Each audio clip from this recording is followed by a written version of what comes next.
मेरी बहन जिस आदमी के साथ खुश थी, हकीकत में वो उसे जिंदा नहीं देखना चाहता था।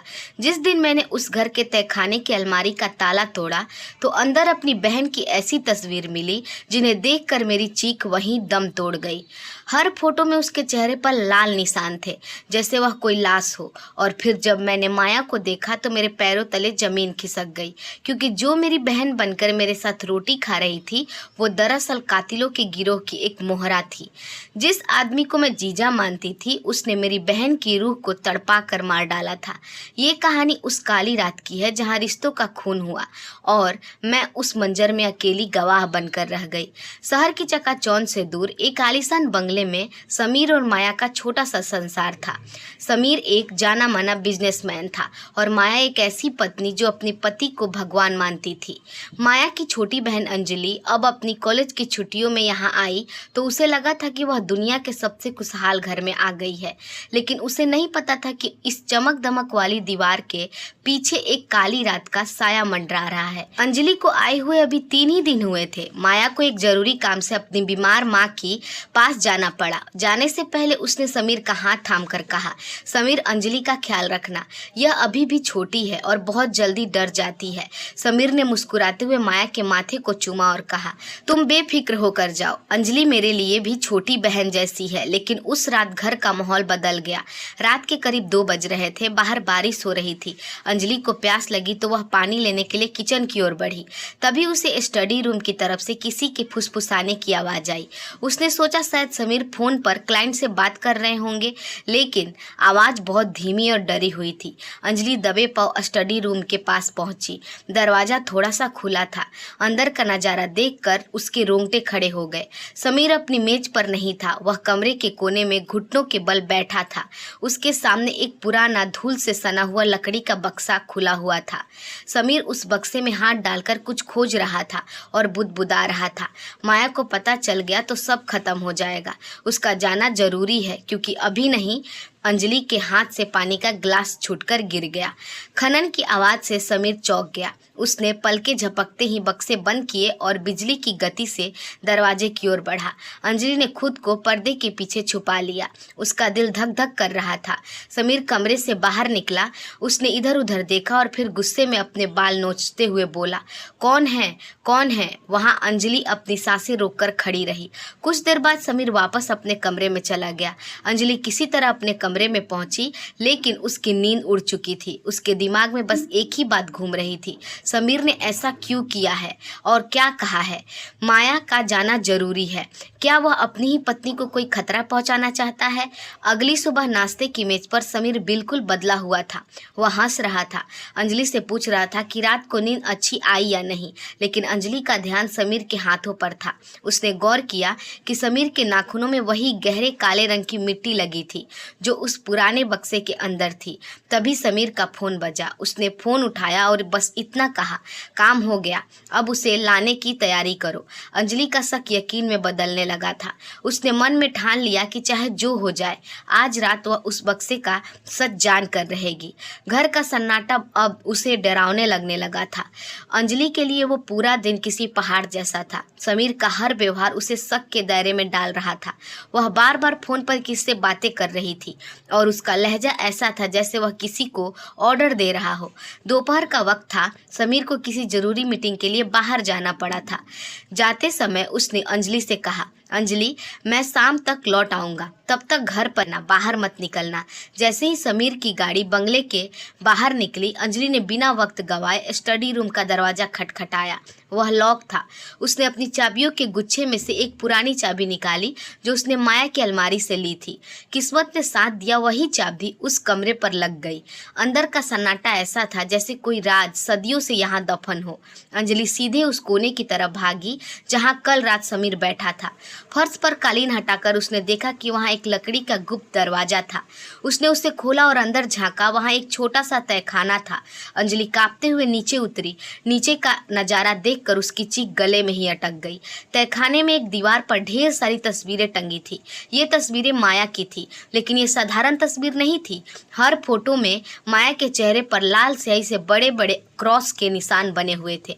उसने ठीक नीचे एक फाइल रखी थी जिस पर लिखा था मिशन उत्तराधिकारी। अंजलि ने कांपते हाथों से फाइल खोली। पन्ने को पलटते ही उसकी आंखों के सामने अंधेरा छा गया। उसमें माया की लाइफ इंश्योरेंस की पॉलिसी थी जिसकी रकम करोड़ों में थी।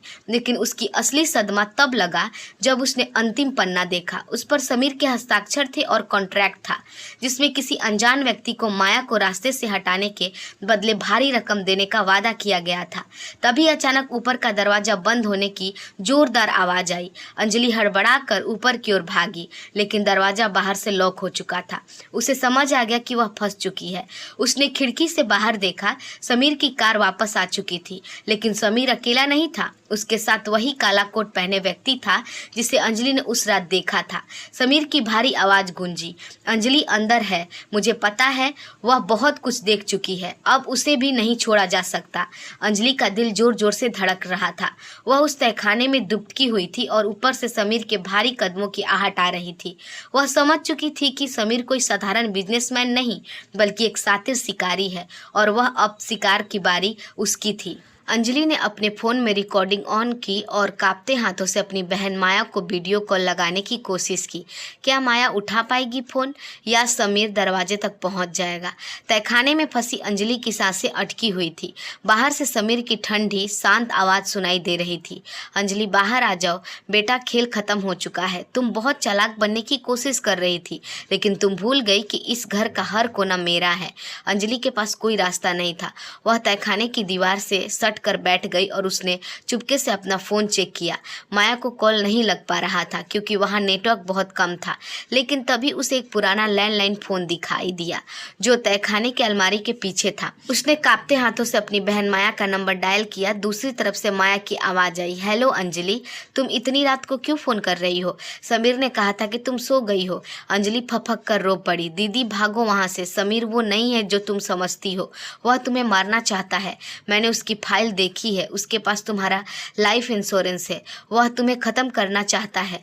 तभी तहखाने का दरवाज़ा एक जोरदार धमाके के साथ खुला। समीर अपने हाथ में एक लोहे की रॉड लिए खड़ा था। उसकी आंखों में वो शैतानी चमक थी जिसे देखकर अंजलि का कलेजा कांप उठ गया। समीर ने फ़ोन झपट कर दूर फेंक दिया और उसे चकनाचूर कर दिया। समीर मुस्कुराते हुए बोला, तुमने अपनी बहन को सब बता दिया, बहुत देर कर दी। अंजलि, माया को लगता है कि मैं उसे लेने आ रहा हूँ, लेकिन उसे नहीं पता कि आज की रात उसकी आखिरी रात है। समीर ने अंजलि को घसीटते हुए बाहर हॉल में लाकर पटक दिया। उसने अंजलि के सामने ही अपने जेब से एक तस्वीर निकाली। यह तस्वीर माया की नहीं बल्कि उस औरत की थी जिससे समीर ने दूसरी शादी की थी।